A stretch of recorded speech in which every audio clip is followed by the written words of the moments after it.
What's up everybody, Liz here again. I have been getting a ton of emails asking about my marshmallow fondant recipe, and I don't usually give it out just because it's not just about a recipe, it's about a technique. And I guess I've just been busy with other toppers and stuff, so I haven't had a chance to actually like put a tutorial together on how I make my fondant.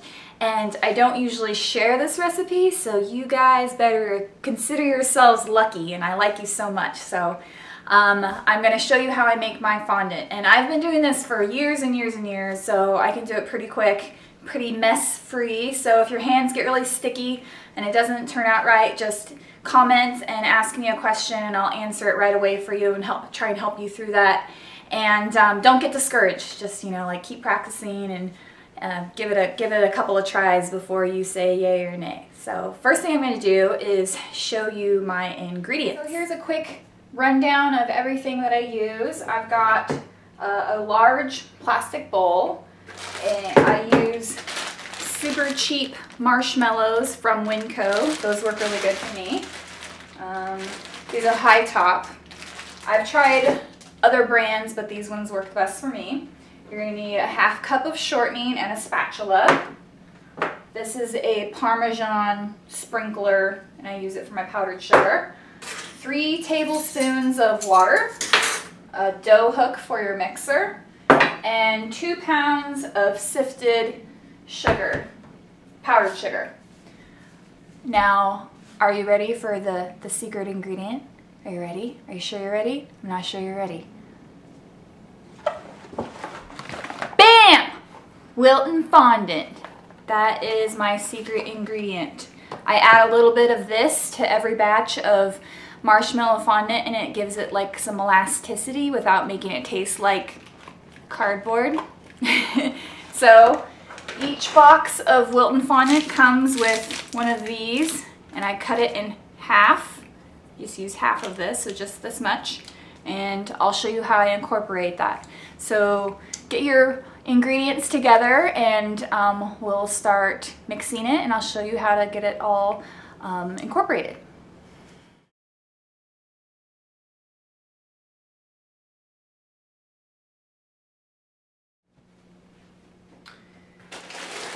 Okay, so we're going to start out with our mini marshmallows here.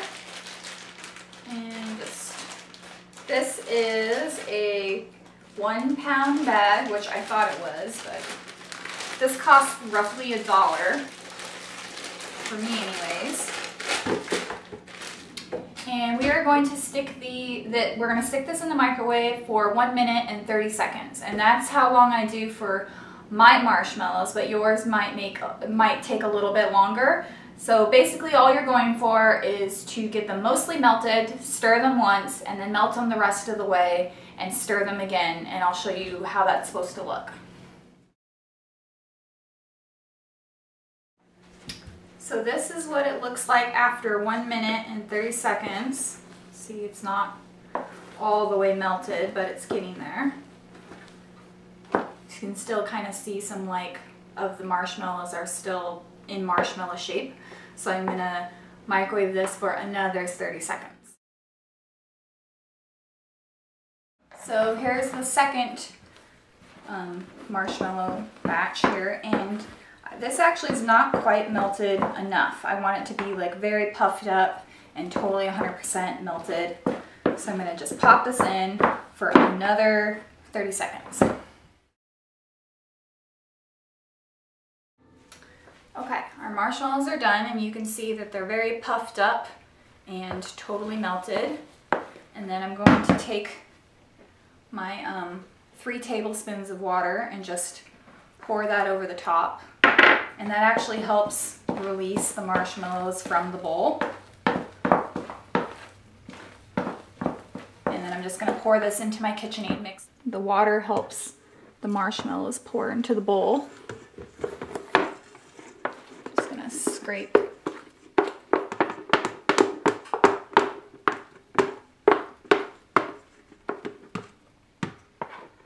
everything out. It's about as good as it'll get. Put my little dough hook on. Then you're going to take your half cup of shortening Go ahead and put that right in the middle.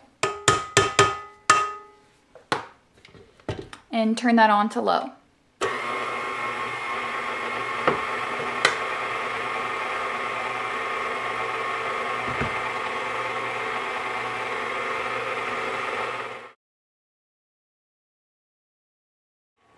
So you can see I'm just adding the powdered sugar 1 cup at a time.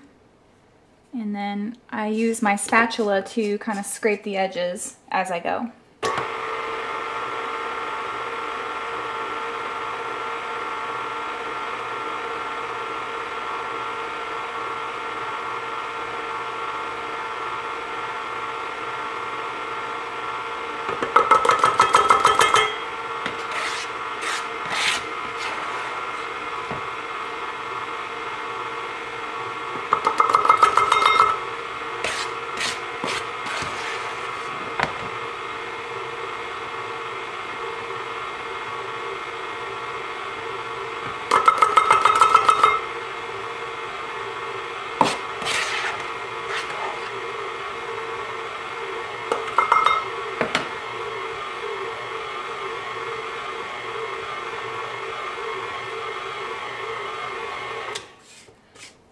And this is starting to come together. I'm basically going to mix this until it almost cleans the bowl. It's still going to be super sticky, so don't worry about it. And I have a little bit of powdered sugar left in my bowl, and that's the way I want it, because we're going to finish kneading it in the bowl. So I'm going to let that mix. I'm going to let this mix, and I'm going to heat up my wilton fondant. It's on a plate here. I'm going to go heat this up in the microwave for about 30-40 seconds.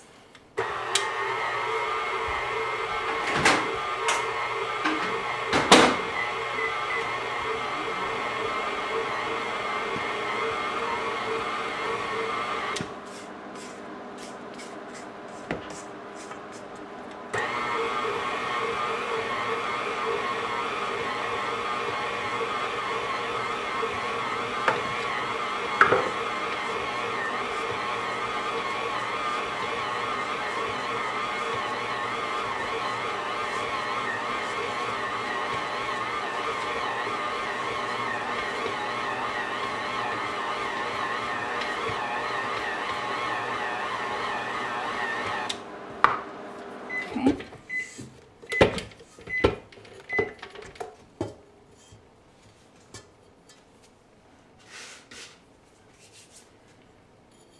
Just gonna take this off the hook and take this fondant and put it into my leftover powdered sugar. Careful it doesn't sploosh too hard, but you can see there it's mostly out of the bowl. There's not much left in there.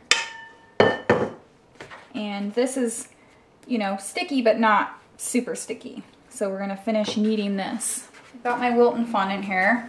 It's been heated up so it's soft. I'm just gonna put that right in the middle.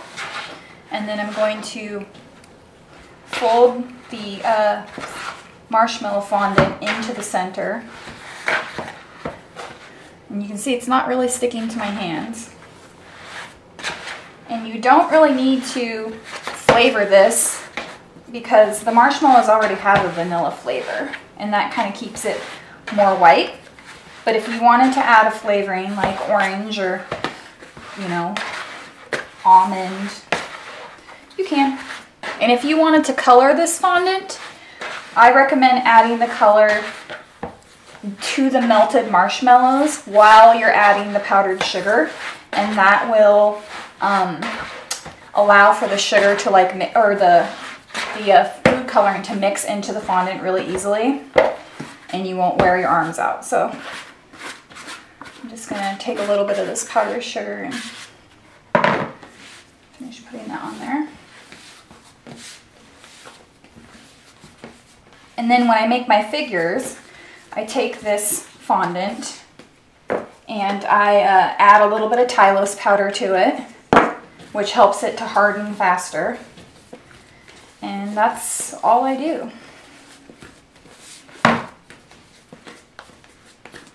This is how I get my workout for the day.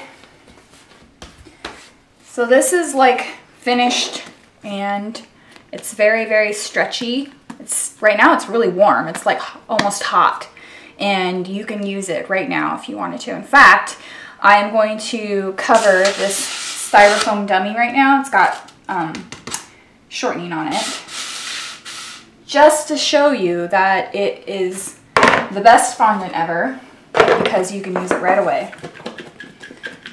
Put some powdered sugar down. I really do not need this much though. This is only a 10-inch round. Don't need much. And a great thing about this fondant is that you can roll it out really thin and it doesn't tear.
I've made way too much, but that's fine.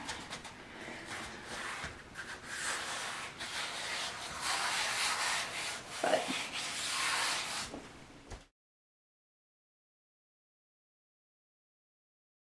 see all those little bubbles and lumps and bumps that I got from handling it? They just smooth right out. It's like the fondant wants to be smooth.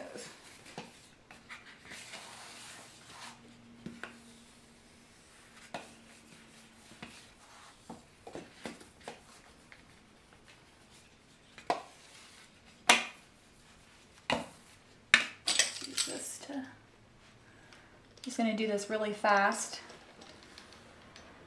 If this was a real cake, I would take more time. But you can see there's a little imperfection right here, and you can just buff that out. The fondant just is very pliable. So normally I would use another one of these on top so that I wouldn't press fingerprints into this. But, you know, okay, so you can see about how easy it covers, but I just want to show you something. Look how thin that fondant is. It's like paper thin, and it did not tear. So I hope you enjoyed my marshmallow fondant tutorial. I hope you found it to be useful, and if you have any questions for me, just like I said, leave me a comment and I'll try and answer that for you and help you out as much as I can. Yeah, thank you very much for watching my tutorial, and if you have any suggestions of what you want me to do a tutorial for next, just leave it in the comment section. And please do not forget to subscribe to my channel if you like what you see and you want to see more tutorials. And again, my name's Marek, and thank you so much for watching.